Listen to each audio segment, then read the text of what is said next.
This dude drinks Mountain Dew Diet. That is like the anti-environmentalist beverage of choice. Is it? No, I'm kidding. Aluminum is actually good, right? Because aluminum does get recycled. Recycle it, yeah. It does get recycled. Oh, yeah, it's no problem. We were so heartbroken reading this article recently about plastics, about how it's like 5%, right? 5%? Single-use plastics get recycled. Right. Yeah. Like every time you throw your bottle in the right bin, you feel like you're a good person. Yeah.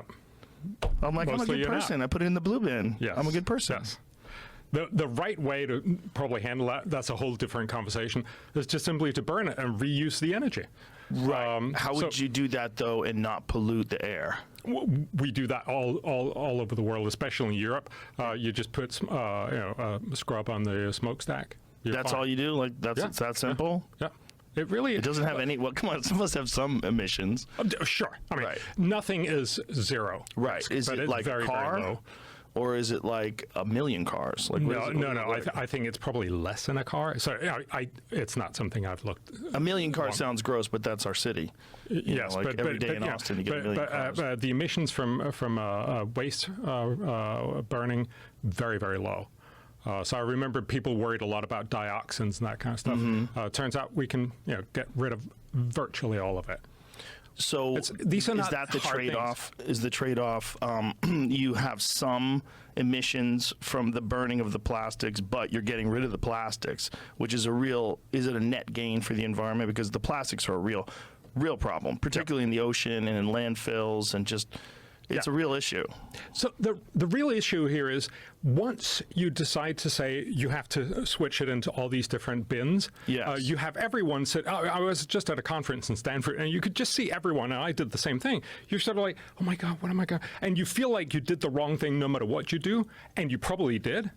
And most of it, as you just said, won't get recycled. Why? Because back in 5-10 years ago, we just took all of this and sent it to China.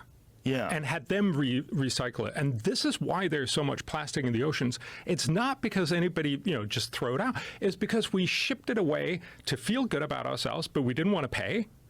And then, of course, when you get this barge with all this crap plastic, you either say, should we, recycle it and spend a lot of money, or maybe just happen to lose it on the ocean. That's where most of this plastic actually comes from. So the idea is... They just dump it out? Yeah. So if you burn it instead... It's no problem. You just throw everything in one bucket. You recycle the energy, and it's very, very cheap for everyone. Nobody has to stand there and worry, and you'll actually do what you just pointed out, 95% gets done anyway. So if we just do that, it will have a net gain on the environment. We'll remove plastics, like particularly from the ocean. Yeah. Who's that young gentleman that we've had on the podcast that developed that machine to extract the plastic from the ocean? Tip of your tongue, son. Very. I mean, I believe he was 19 years old when he came up with the idea and implemented it. Had like a few different models. Boyan Slot. Thank you. Sorry, Boyan. My memory's shit in the morning. But he figured out how to extract some of it, and then they took that plastic and then converted it into things you could buy, like sunglasses and things along those lines. And all of this is nice. And look, we should definitely try to clean up the ocean. But again, I tend to think that we try to make it too hard. If you actually want this to work for a population of 8 billion, you need to have simple municipal waste recycling.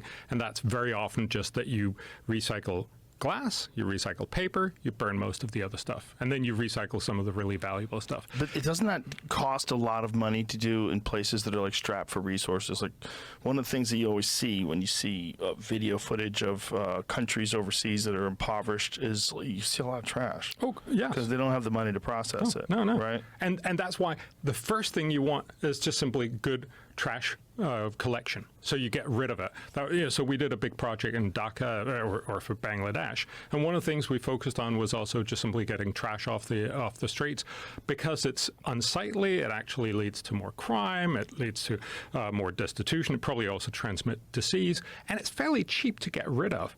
This is not rocket science. So there's a lot of ways that you can do that.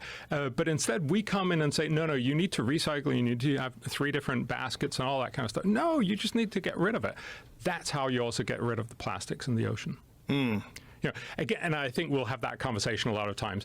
A lot of these, oh, we should do the absolute best, feels like it's a really good solution, but very often it ends up meaning that you do stuff that will then only be implemented 5% and the other stuff is crap. There should be a real public understanding of the dangers of these plastics and microplastics getting into your body too. It's just so weird that we've developed this entire society based on this petrochemical product that ultimately gets into your body and has negative effects. So the microplastics are possibly an issue. It's not quite clear yet whether they are, but that's a concern, and that's certainly something we should look at. But also remember, pretty much everything else that you have with plastics is incredibly useful, right? It packages, which actually reduces loss of pretty much anything you can think of dramatically. And of course, through COVID, we realized it's a really good thing to have one-use plastic stuff. Yeah. So again, most things in the real world are both a problem and a benefit.